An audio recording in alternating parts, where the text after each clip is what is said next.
Halo semua, Assalamualaikum warahmatullahi wabarakatuh. Perkenalkan, kami mahasiswi jurusan Ekonomi Pembangunan, Fakultas Ekonomi dan Bisnis Universitas Lampung. Di sini kami akan membuat video tutorial mengenai estimasi suatu data menggunakan 3 model estimasi, yaitu pertama, estimasi menggunakan model data panel, yang kedua, estimasi menggunakan model logit, dan yang ketiga, estimasi menggunakan model probit. Kali ini kami akan membuat video tutorial estimasi menggunakan software Stata 16. Video tutorial estimasi beserta cara menginterpretasikannya ini dibuat untuk memenuhi tugas akhir praktikum mata kuliah Ekonometrika 2 kelas B dengan dosen pengampu Ibu Asih Murwati SEME.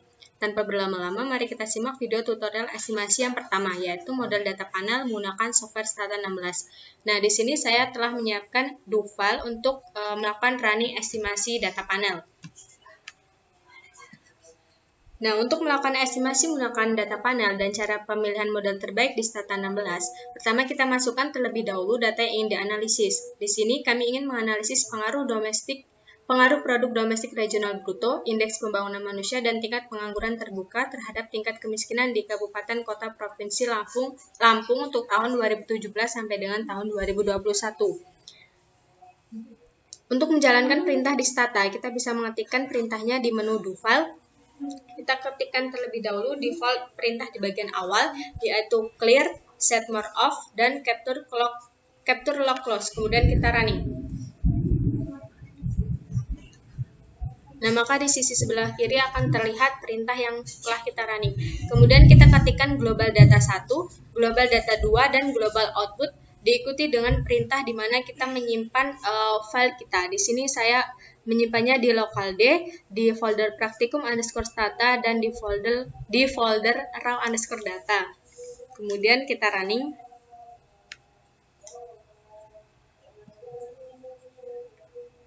Lalu langkah selanjutnya kita buat log using. Nah, log using ini kita namai file kita dengan log file miniskripsi. Kemudian kita running. Kemudian saya ingin memasukkan data yang ingin saya analisis. Caranya saya ketikkan lagi perintah di menu do file, yaitu import data dari Excel. Seperti ini, kemudian kita running. Untuk melihat data yang telah kita masukkan, kita ketikkan grow, kemudian kita running. Nah, maka akan terlihat data yang telah kita masukkan terdiri dari kabupaten kota, tahun, IPM, PDRB, kemiskinan, TPT, dan wilayahnya. Bisa kita close. Karena data yang saya gunakan menggunakan satuan yang berbeda, di mana variabel PDRB menggunakan satuan rupiah dan variabel kemiskinan IPM serta TPT menggunakan satuan persen, maka model analisis regresi yang saya gunakan merupakan model log-log atau double log, yang dimana semua variabel, baik variabel dependen maupun variabel independennya dalam bentuk log atau logaritma natural. Maka sebelum saya melakukan regresi, terlebih dahulu saya akan mentransformasi variabelnya menjadi len atau log. Caranya yaitu ketikkan perintah seperti ini, yaitu dengan perintah gen atau generate, kemudian diikuti dengan variabel yang akan kita transformasi. Di sini ada variabel kemiskinan, variabel PDRB, variabel IPM, dan variabel TPT. Kemudian kita running dan kita grow. Nah, maka secara otomatis data dari variabel logaritma ini akan bertambah di sisi sebelah kanan. Kemudian kita bisa tutup menu ini. Selanjutnya saya akan menyimpan data yang sudah saya masukkan ini dalam bentuk DTA. Caranya kita ketikkan save dan use. Kemudian kita grow. Kita running.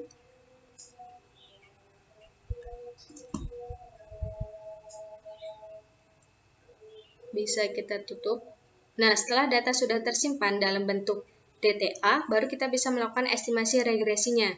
Caranya, terlebih dahulu kita melihat ringkasan statistiknya. Kita bisa ketikkan perintah summarize, kemudian kita running.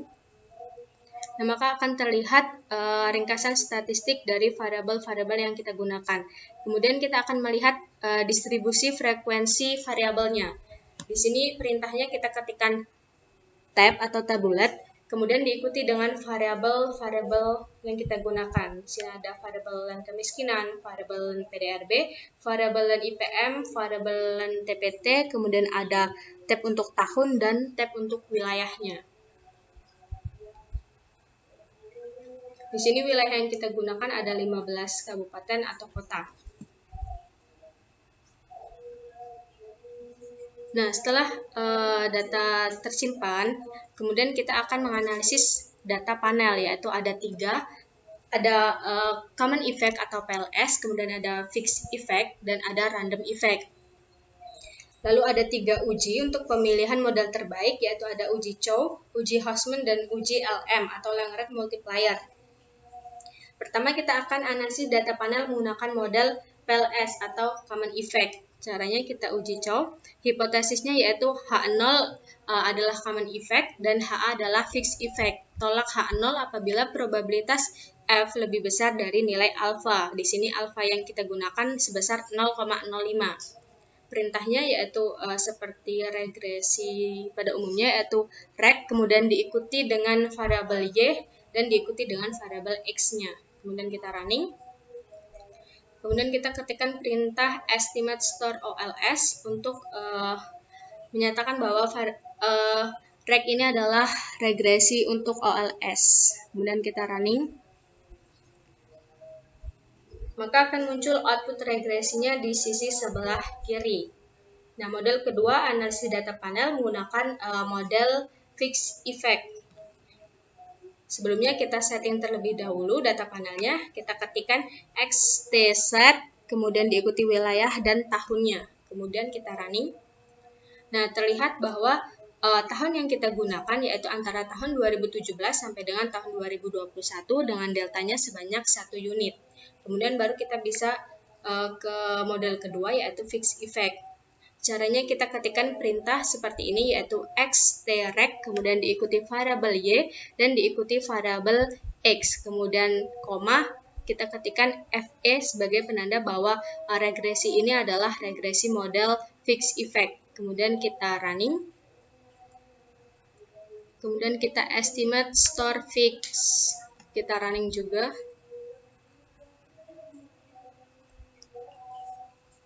Nah, selanjutnya yaitu model ketiga, ada model random effect. Perintahnya sama, kita ketikkan xtreg, kemudian diikuti variabel Y dan diikuti variabel X, kemudian koma dan kita ketikkan RE. Kita running. Nah, untuk mengetahui dan mempermudah kita membandingkan hasil estimasi dari ketiga model yang digunakan, maka kita bisa mengetikkan perintah stab. Perintahnya seperti ini, bisa langsung kita running. Stab ini berguna untuk melihat hasil estimasi dari ketiga model dalam bentuk Word. Kemudian ada uji yang kedua yaitu uji Hausman. Hipotesisnya yaitu H0 adalah random effect dan HA adalah fixed effect. Tolak H0 apabila nilai chi-square lebih kecil dari nilai alfa yaitu 0,05. Perintahnya yaitu kita ketikkan Hausman fix random. Kemudian kita running.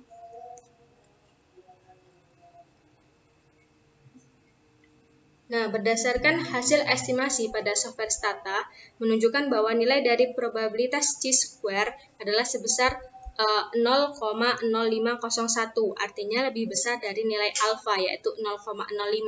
Maka H0 diterima dan menolak HA. Model estimasi yang terbaik adalah model random effect. Kemudian kita lanjut ke uji selanjutnya yaitu uji LM. Hipotesisnya yaitu H0 adalah common effect dan HA adalah random effect. Tolak H0 apabila nilai LM statistik kurang dari nilai alfa yaitu 0,05. Perintahnya yaitu xtest 0, kemudian kita running. Berdasarkan hasil estimasi menunjukkan bahwa probabilitas pada nilai chi-bar square yaitu sebesar 0,0000, lebih kecil dari nilai alfa yaitu 0,05. Maka H0 ditolak sehingga model lebih tepat digunakan adalah model random effect. Maka berdasarkan pengujian yang dilakukan dengan 3 model di atas, didapat bahwa model terbaik yaitu random effect model atau RAM. Maka kita ketikkan kembali perintah estimasi model RAM, yaitu xtreg diikuti variabel Y dan variabel X-nya, kemudian koma, RE, dan estimate store random. Kemudian kita running kembali. Nah, estimasi model regresi menggunakan data panel digunakan untuk mengetahui pengaruh PDRB kabupaten, indeks pembangunan manusia kabupaten, dan tingkat pengangguran terbuka kabupaten terhadap tingkat persentase kemiskinan di 15 kabupaten Provinsi Lampung. Maka diperoleh dari hasil estimasi model terbaik, ya, ini random effect model. Nah, untuk interpretasinya akan dilanjutkan oleh rekan saya. Baik, untuk interpretasinya, dari hasil output regresi yang dilakukan pada software Stata 16, terlihat bahwa konstanta sebesar 17,72543. Artinya, jika produk domestik regional bruto, indeks pembangunan manusia, dan tingkat pengangguran terbuka nilainya 0, maka tingkat kemiskinan nilainya sebesar 17,72%. Nah, pada variabel PDRB berpengaruh negatif dan tidak signifikan terhadap variabel kemiskinan, yang dimana apabila PDRB nilai naik sebesar 1%, maka kemiskinan akan turun sebesar 0,0592215% ceteris paribus. Variabel indeks pembangunan manusia berpengaruh negatif dan signifikan terhadap variabel kemiskinan. Apabila indeks pembangunan manusia naik sebesar 1%, maka kemiskinan akan turun sebesar 3,380616% ceteris paribus. Variabel tingkat pengangguran terbuka berpengaruh positif dan signifikan terhadap variabel kemiskinan. Apabila tingkat pengangguran terbuka naik sebesar 1%, maka kemiskinan akan naik sebesar 0,0223799% ceteris paribus. Untuk uji signifikan, probabilitas F juga menunjukkan hasil yang signifikan, yaitu sebesar 0,000, artinya lebih kecil dari nilai alfa yang digunakan, yaitu sebesar 0,05%.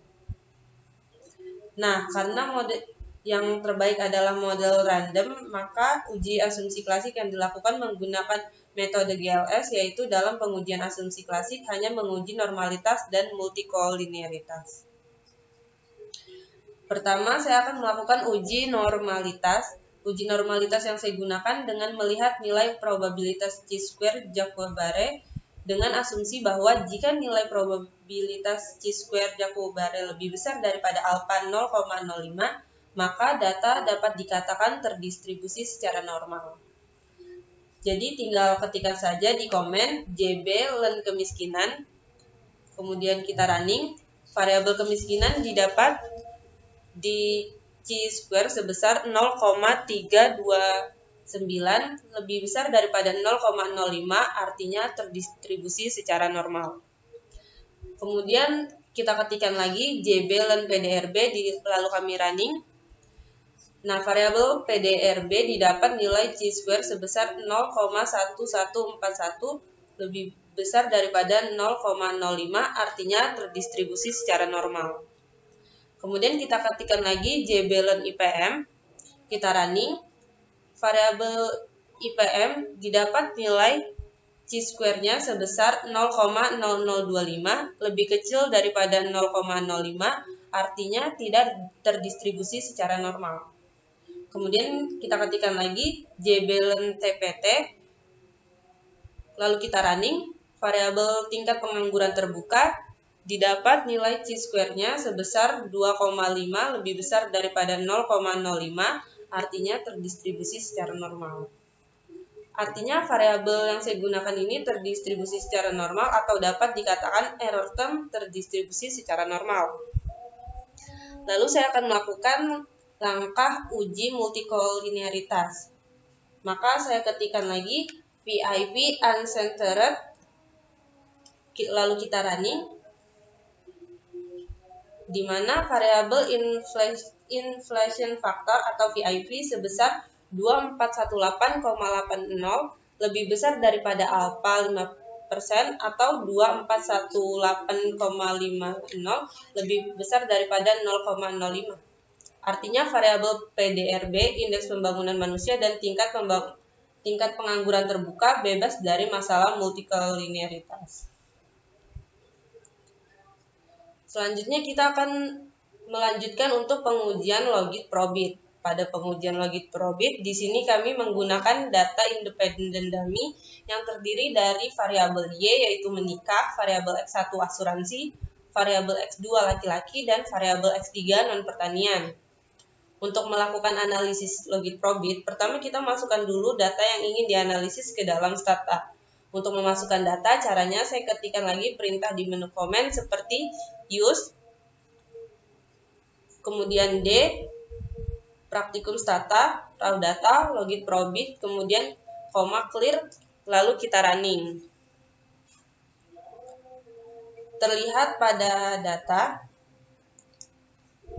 yang sudah kita masukkan, di sebelah kanan akan terlihat variabel apa saja yang tertera di data yang tadi kita masukkan. Di sini ada data menikah, data asuransi, laki-laki, dan non-pertanian.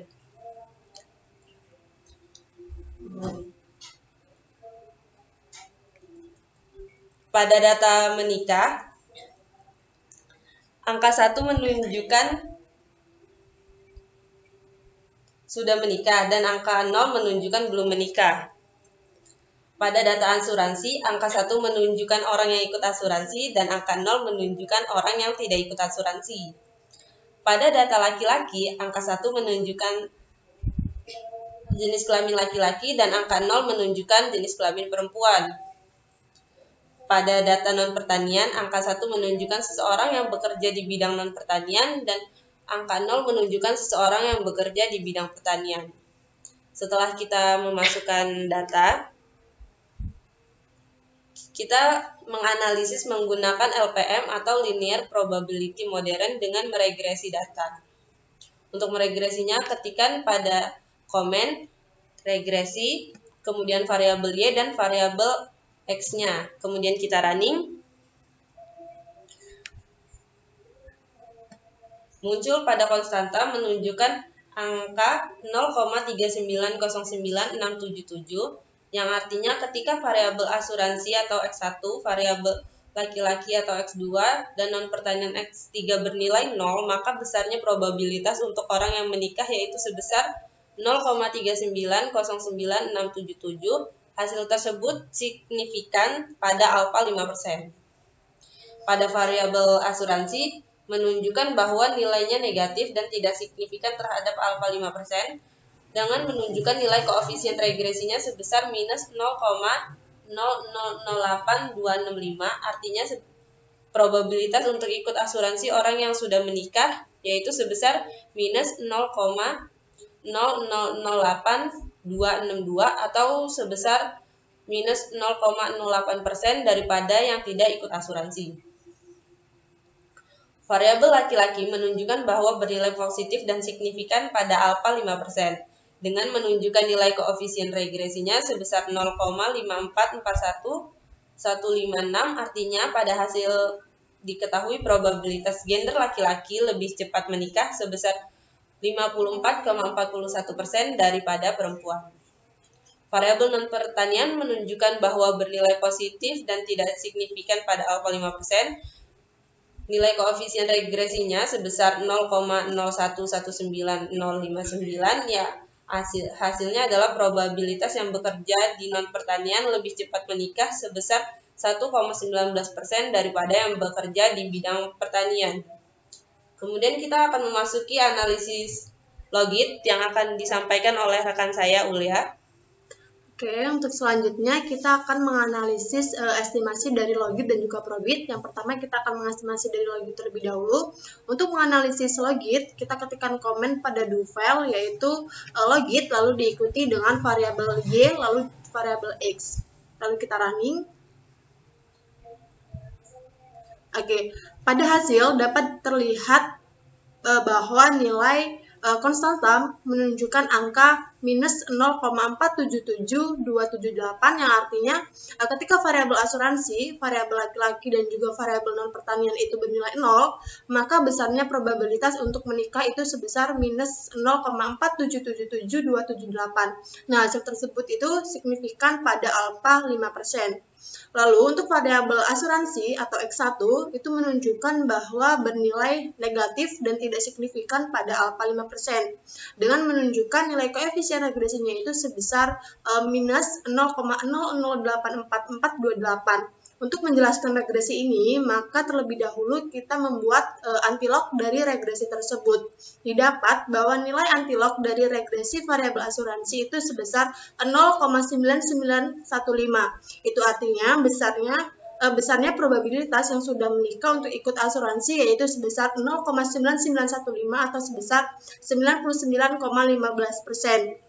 Untuk variabel laki-laki atau X2 itu menunjukkan bahwa bernilai positif dan signifikan pada alfa 5% dengan menunjukkan nilai koefisien regresinya itu sebesar 3,17162. Nah, untuk menjelaskan regresi ini, maka terlebih dahulu kita juga membuat antilog dari regresi tersebut. Didapat bahwa nilai antilog dari regresi variabel laki-laki itu sebesar 23,84, yang artinya pada hasil itu diketahui probabilitas gender laki-laki itu lebih cepat menikah sebesar 23,84 daripada perempuan.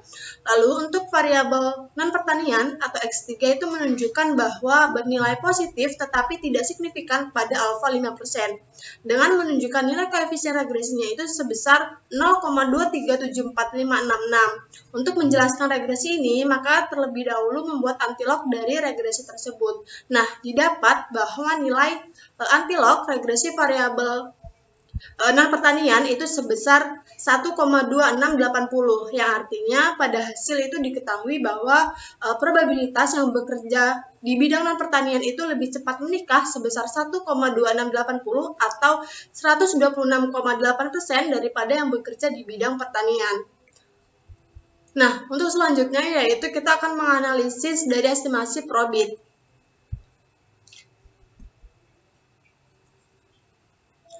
Nah, untuk menganalisis estimasi probit, maka kita dapat mengetikkan langkah probit lalu diikuti dengan variabel Y dan juga variabel X, lalu kita running.